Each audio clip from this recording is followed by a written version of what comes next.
Howdy. Hey everybody, welcome back. We are doing something new today. We are doing another, and I guess first, official Union Arena video. I've only done a first impressions, which was based in a single starter deck format, and so it did lead to a lot of issues in terms of, high luck sack, the inability to be consistent, and really just not a lot of options in the game, right? Especially when it comes to removal. But we are now into a new era. The full first two sets are here with Bleach and Hunter x Hunter entering the fray. And I've got a really cool one. My favorite deck of this format already, without a doubt, is Toshiro. I think it is, if not the strongest deck, one of, alongside something like Kurapika. But, the Bleach purple stuff didn't really appeal to me as much. The yellow is fun, but way too sacky and inconsistent. But man, Bleach Toshiro is consistent, it is strong, and it really just pushes for everything you could ever need. So I'm going to go ahead and jump straight into it. We've got the man, the myth, the legend, Toshiro, the youngest captain in history. Just a 0, just going to get, right? Nothing crazy, just a get name. And then we've got the other side of the deck being Unohana. So both of these are just your 0 cost gets, 15Ks, nothing special about them. Obviously though, it is a little bit better to generally have Toshiro out because our main removal is going to be the Daigen Hugimaru for our effect. And so we do want to make sure, hey, let's just have one on the back row ready to go because out of life, his raid is broken.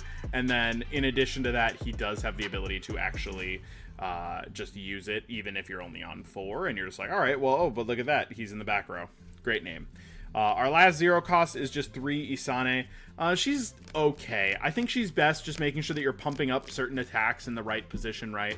There's a lot of times where a Kumamura or a Shunsui 3 costs will get stuck on your front row. Not necessarily stuck, but they'll be up there. And you don't want them to just get blocked for free by a 4K or something. And you can just use the Isane to ensure that something happens, whether it's something gets blocked or whatever. She just helps do that. Likewise, if you wanted to give something impact and 5, she is a 2-piece combo along with another card we'll look at in a bit. For ones, I've just got 2 Hisagi's. He's just a fine cycle card, on swing, draw, discard.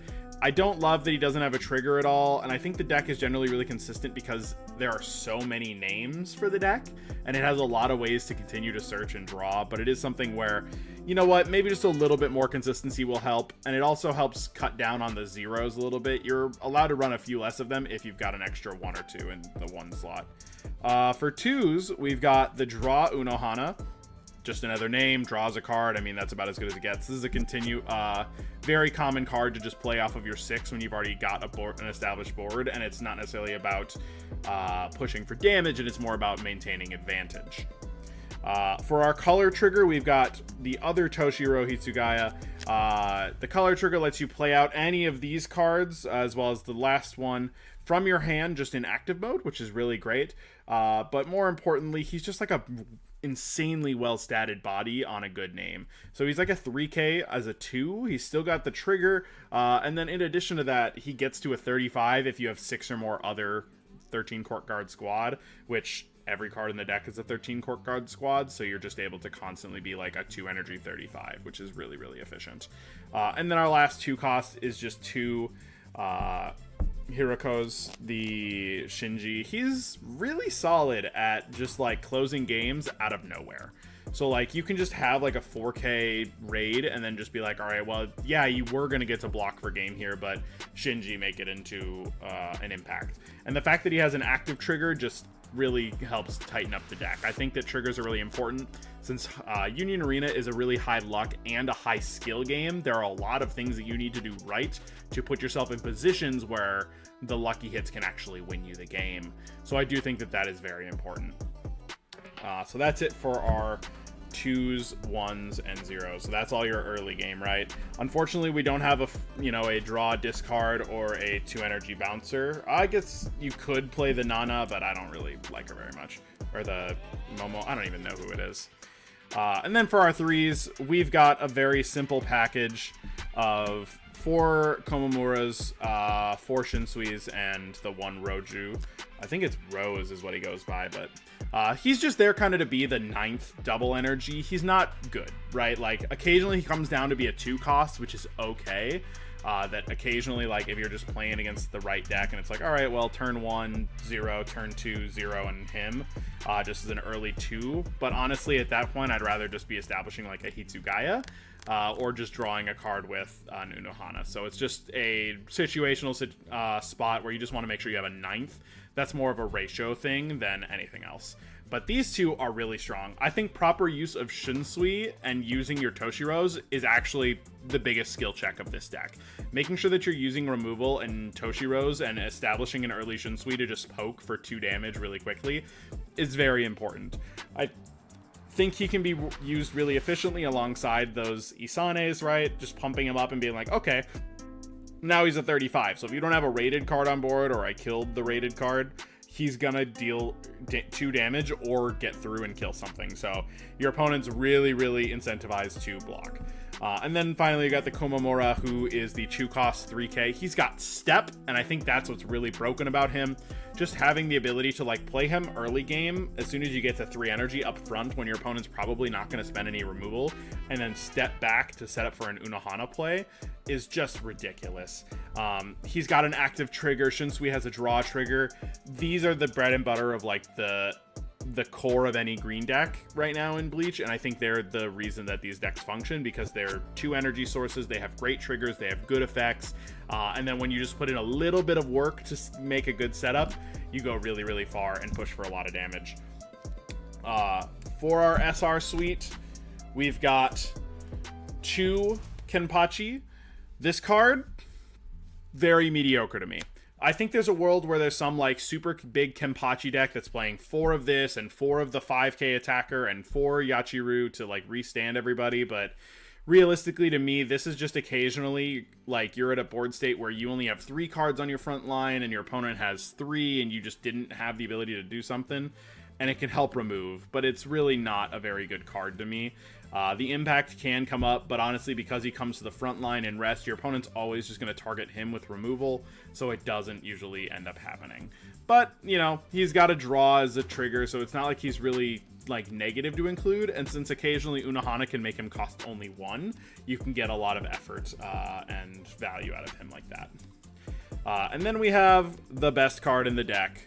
Well, maybe. I don't know. Both of these cards are really ridiculous. For Toshiro Hitsugaya Raid.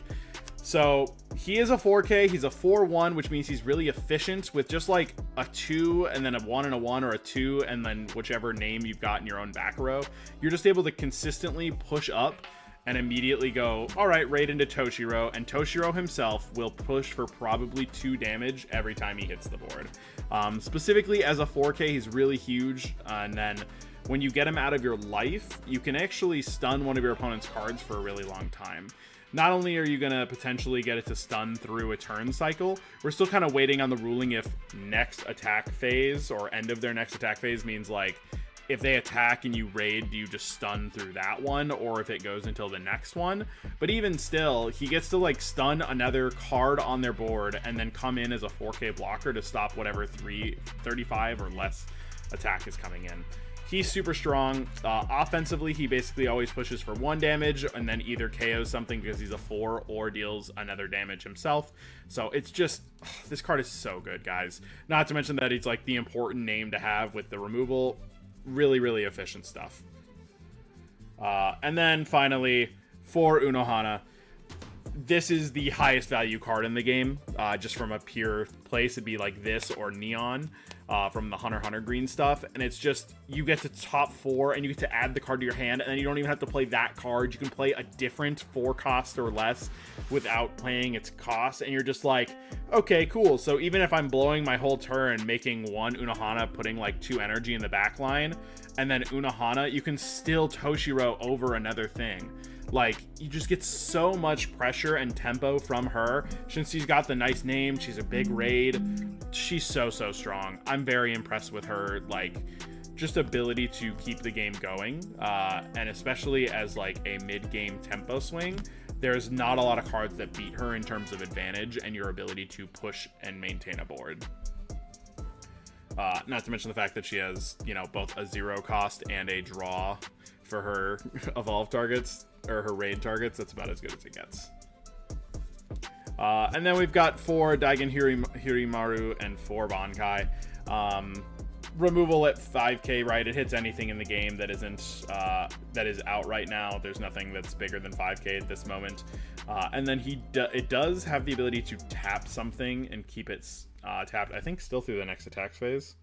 No, just the next time it would be switched to active. But realistically, that means that you can use it even without Hitsugaya on the board to take out a big boss monster just for that one turn, right? I think that's really impactful, that like you could push on your turn still if they have like some big 4 or 5,000 card that you can't get rid of because you don't have a Toshiro out. You can push it down and then it's not going to restand and attack on your turn. So you can also use it to like stall impacts and push for game. It's one of the best removal cards alongside like Getsuga Tensho. It's just so simple and clean. And then finally we have just the 4 Bankai, just switching cards back to active mode. That's about as good as it gets. It's your final trigger. We all know that final triggers are just so rare. They're like less than 10% of the time that they're going to ever happen.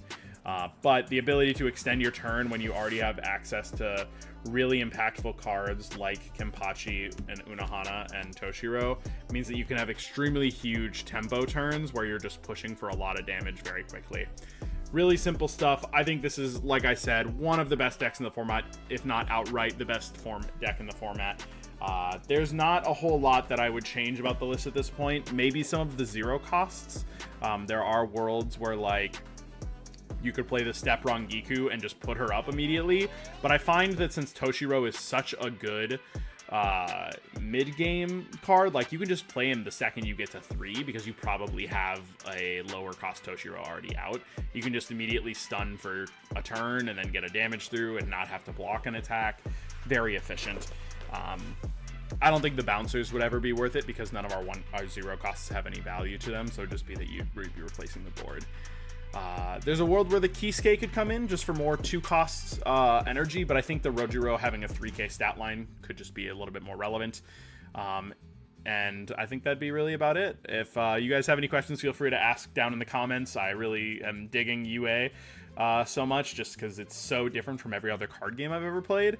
And it's a very high luck, high skill game. It feels a lot like poker in that sense, where you need to make sure that your fundamentals are down and you're making the right call, because you're still going to get punished regardless, but it needs to be as consistent as possible. So with that, I hope you guys have a great day and make sure to freeze them out.